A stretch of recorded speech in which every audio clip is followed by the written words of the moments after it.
sila, nalilito sila, they're confused, at nangihina ang loob. Parang wala ng direksyon ang buhay nila. Matapos nilang nalaman na namatay na ang kanilang leader, walang iba kundi ating Panginoon si Jesus. Sabi ng Ebanghelyo, nakapilit ang mga pinto dahil sa takot. Pero dumating si Jesus, hindi siya napigilan na nakasarang pinto. Tumayo siya sa gitna nila at sinabi, sumainyo ang kapayapaan. Napakagandang unang regalo ni Jesus pagkatapos ng kanyang muling pagkabuhay. Ano po iyon? Kapayapaan. Yung sinasabi natin peace or shalom. Actually, yung salitang peace, it's different from our context of today. Madalas, yung kapayapaan sinasabi, hindi natin yan natatamasa. Ang daming kondisyon na hinihingi. Very limited. Pero yung peace, yung kapayapaan na galing sa Diyos o sa ating Panginoon, ay tunay natin maintindihan, maunawaan ang bagay-bagay. Marami pa rin sa atin ngayon ang parang nakakulong sa sariling silid. We are being locked in a room. Silid ng takot, takot sa kinabukasan, takot mawala ng mahal sa buhay, takot sa problema, sa pamilya, sa trabaho, o kaya minsan sa ating kalusugan. Kaya dyan sa may lugar namin, sa may community, every day, marami ako nakikita mga nagja-jogging, mga health conscious. Pero sana meron din spiritual conscious. Ano po? Pero pag diliwag po natin ang Pentecostes, ay paalala na kayang pasukin ni Jesus kahit lang saradong bahagi ng ating buhay. At sasabihin niya sa atin, sumainyo ang kapayapaan. Ang Pentecostes, ang araw ng pagbabago ng Espiritu Santo sa mga alagad. Kaya nga sinasabi natin, kaarawan, kapanganakan ng simbahan. Ngunit hindi higit pa noon, ito ang araw na kung kailan ang mga takot na alagad ay naging matapang na saksi ni Kristo. Siguro sa ibang imahe po, pag makikita nyo, meron pong parang apoy, bilang apoy na nakalagay sa ulo nila. Nandun ang ating portray ng Espiritu Santo. No, minsan pero minsan din po parang bilang apoy. Kaya nga sa mamagitan noon, yung mga alagad po na nakakulong doon sa silid, ang buwaba ko ng Espiritu na parang bilang apoy, ay nagkaroon sila ng lakas ng loob at sila po ay nangaral. No, parang ako, pumunta ko sa Ilocos Sur. Iba ang kanilang lengguwahe, pero nakuunawaan ko. Baka mag-iyak ang kapagsasalita. No, ganun din po yung mga alagad na sinasabi. Nakaintindihan nila yung iba't ibang mga salita sa pamamagitan po ng banal na Espiritu.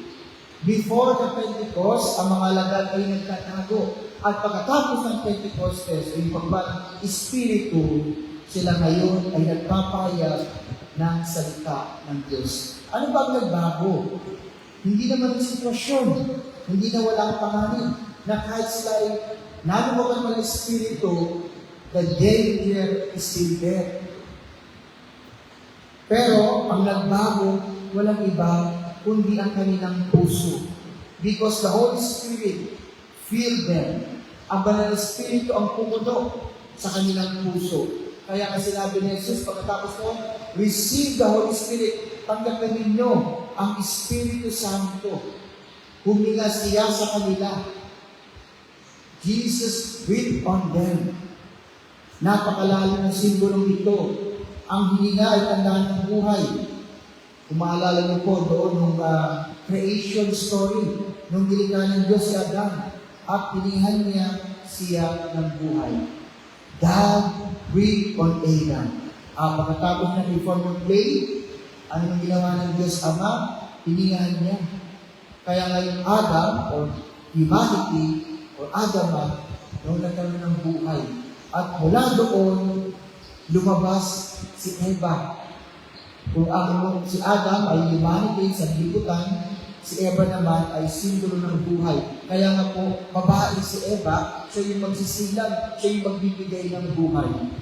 Mga kapatid, Maraming tao ang physically alive o buhay, pero tila baga spiritually pagod na sila, exhausted or tired. Pagod na silang magmahal, pagod na silang magpatawad, pagod na silang panalangin. Kaya nga po, kailangan natin ang banal na Espiritu. Dahil ang Espiritu Santo, tandaan po natin, ay nagbibigay lakas kapag tayo po ay mahina. At nagbibigay din ng pag-asa kapag nawawalan tayo ng direksyon at tapat upang mabuhay bilang Kristiyano.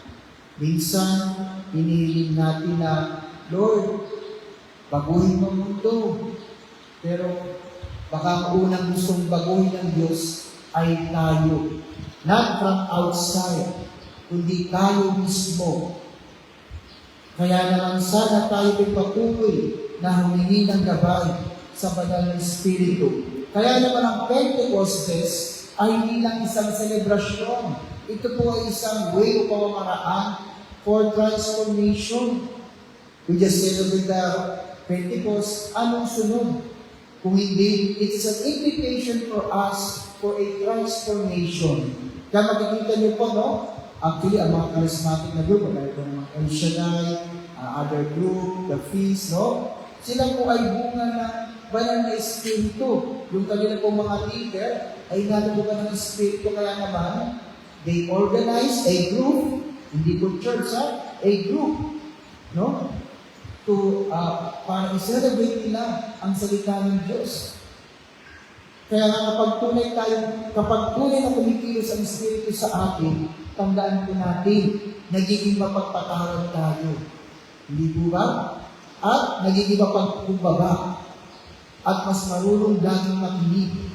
At panghuli, marunong magmahal. Sa Ebanghelyo po natin narinig, binigyan din ni Jesus ang mga alagad ng isang misyon. Ano ba kanyang misyon? Kung paano isinubo ako ng Ama, ipinapadala ko rin kayo. Yun rin po ang mission natin. Hindi lang tayo tinatawag para tunggak ng biyaya. Tayo rin po ay sinusubo na mag-mission. Unang-una po sa ating tahanan. Hindi mo kailangan lumabas ng bansa. Our mission primarily is our family. Ngayong araw na ito, nagsimba tayo, dapat ibahagi natin ang biyaya na ating natanggap. Kaya nga sa pamilya, baka ikaw ang sinusubo upang maging instrumento ng kapayapaan. O kaya sa mga estudyante, sa paaralan o trabaho, baka ikaw ang tawag para maging tapat at mabuti. Sa simbahan, baka ikaw naman ang sinasabing maging tapat na maglingkod sa Diyos. Mga kapatid, hindi po natin kailangan ng perfect bago tayo gamitin ng Diyos. Tingnan po natin ang mga apostol. Di ba? Takot sila, mahina, makasalanan. Pero sila ipinili pa rin ng Diyos. Ganun din po tayo. At isa pa, sa pinakamalagang regalo ng Espiritu Santo ay ang pagpapatawad. Kaya ako sa limbangin Ebanghelyo, sinabi ni Jesus, patatawarin ang mga kasalanan niluman sa inyong patawarin. No? Kung pinatawad nyo, panatawarin yan. Ang Espiritu Santo ay Espiritu ng awa at pagkakasundo. Sa mundo po natin maraming sugat, lalo na po sa pamilya at relasyon, ang hindi dahil sa kakulangan ng salita, kundi kakulangan ng pagpapatawad. Kaya nga madalas marami sugatan sa atin. Hindi maka-move on kasi hindi marunong magpatawad. Kaya kung ngayong linggo ito, pati yung mga naedad na ng lakilang kapustahan ng Pentecostes, tanungin po natin ang ating mga sarili. Ano ang nakasarang pinto sa puso ko? Baka naman selective tayo. Pinipili lang natin kung sinong patatawarin. Takot ba ako? Galit? O kaya sugatan? Kasalanan? Handa ba akong papasukin si Jesus sa aking puso, sa aking buhay? Ang dalingin po natin sa mamagitan ng Espiritu Santo na tumuloy sa ating puso, sa ating isip, sa ating pamilya, gayon din sa ating mga pagkatakot, ang Espiritu Santo. Dahil kapag ang Espiritu Santo ang kumilos, ang takot ay nagiging tapang, at ang sugat ay tila baga nagiging isang biyaya. At ang ordinaryong tao ay nagiging isang saksi ni Kristo, sapagkat ito ay sa bisa ng banal na Espiritu. Nawa, mga kapatid, sa araw na ito, sa pagdiriwang natin ng Pentecostes, nagunay tayo mapuspos ng banal na Espiritu, lalo po ngayon ang ating bansa ay marami pong kinakaharap na problema. Patuloy po tayong pumiling ng gabay sa banal na Espiritu sa ating buhay. Amen.